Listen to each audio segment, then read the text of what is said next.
Hello po sa inyong lahat mga ka-crypto. Ako po si Pinoy Crypto Trader at sa video na ito ay atin mong pag-uusapan ang aking technical analysis dito po kay Pepe ngayon pong May 12 taong 2024. At ang ating pong nakikita rito ay ang daily chart time frame nitong si Pepe kung saan ay ang kanyang kasalukuyang presyo ay naglalaro po dito sa loob ng isang ascending wedge pattern na binubuo ng dalawang kulay blue na linya. At ayan. Sabi rito ni Kakrito ay ayan, sunod naman kay Pepe. Kaya ayan na po. At bago po tayo magpatuloy ay nais ko lamang po munang bigyang linaw ang aking disclaimer kung saan ang nilalaman po ng video na ito ay hindi po ito isang financial advice. For education and information purposes lamang po ang layunin nito.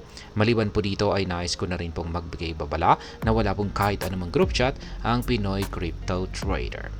Ayan. Umpisan po natin ang umpisan po natin itong si Pepe, yan, sa pag-check ng kaniyang performance dito kay CoinMarketCap. Kaya ayan po, siya po ang nanatiling top 3 sa rankings dito ng mga meme coins by market capitalization.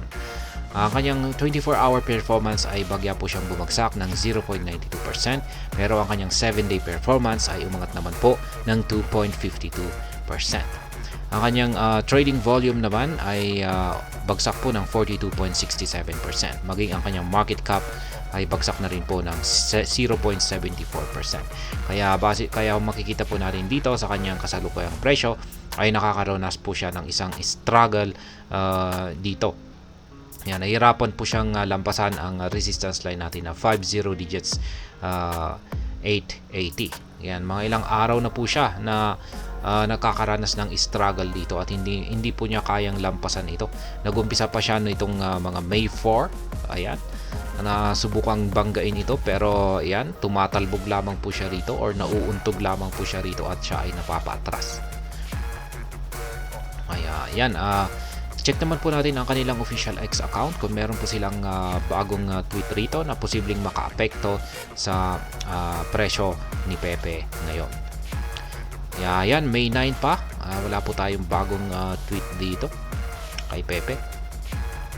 Kaya ayan, atin na pong ipagpatuloy ang pagte-technical analysis dito sa daily chart time frame ni Pepe. At yung aking previous analysis po rito ay nung naglalaro pa itong si Pepe sa loob ng ating bullish flag pattern na ito na binubuo po ng dalawang kulay puti na linyang ito.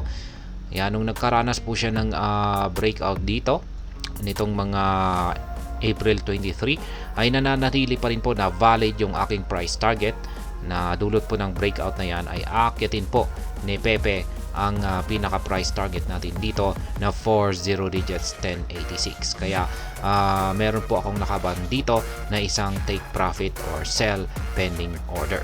Kaya ayan, may nakaabang ako dyan na isang sell pending order. Kung sana ay magti-take profit po ako kasi yan po ang ultimate price target natin dito sa ating breakout na naganap dito sa upper portion ng ating bullish flag pattern na ito. At ngayon ay meron po kasi tayong isang nabuo na panibagong pattern dito. At ito naman po ay isang ascending wedge pattern at ayan po yung binubuo ng dalawang kulay blue na linya natin dito. Pero mukhang ngayon ay nahihirapan na pong makaangat itong si Pepe sapagkat meron po tayong isang resistance line dito sa 50 digits 880 na siyang pumipigil sa patuloy na pag-angat ni Pepe.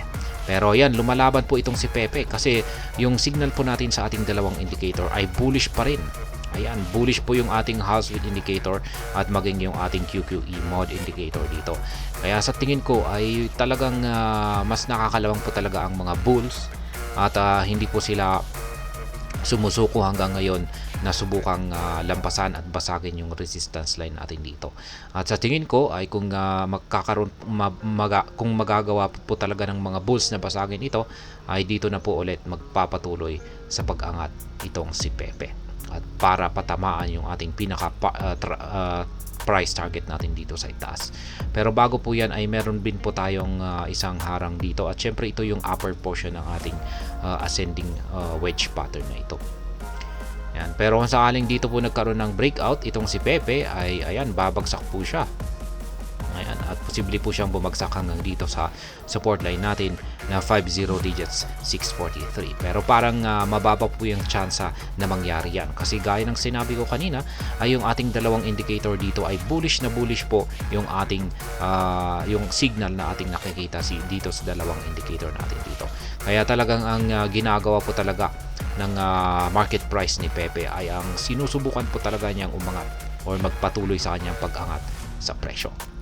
Kaya ayan, pagdating po sa pag-i-spot trading ay gaya ng aking sinabi kanina, ay meron po akong nakaabang rito na take profit or sell pending order dito po sa presyong 40 digits 1086, kung saan ito po ang aking pinaka ultimate price target dulot po ng naganap na breakout dito sa upper portion ng ating bullish flag pattern na ito. At pagdating naman po sa buy pending order ay meron po akong dalawa dito na nakaabang. Dito po sa support line na 50 digits 643 at saka dito naman po sa 50 digits 441. Kaya may nakaabang po ako dyan na dalawang buy pending order. Yung aking previous trade naman ay meron po akong nabili rito noong April 13.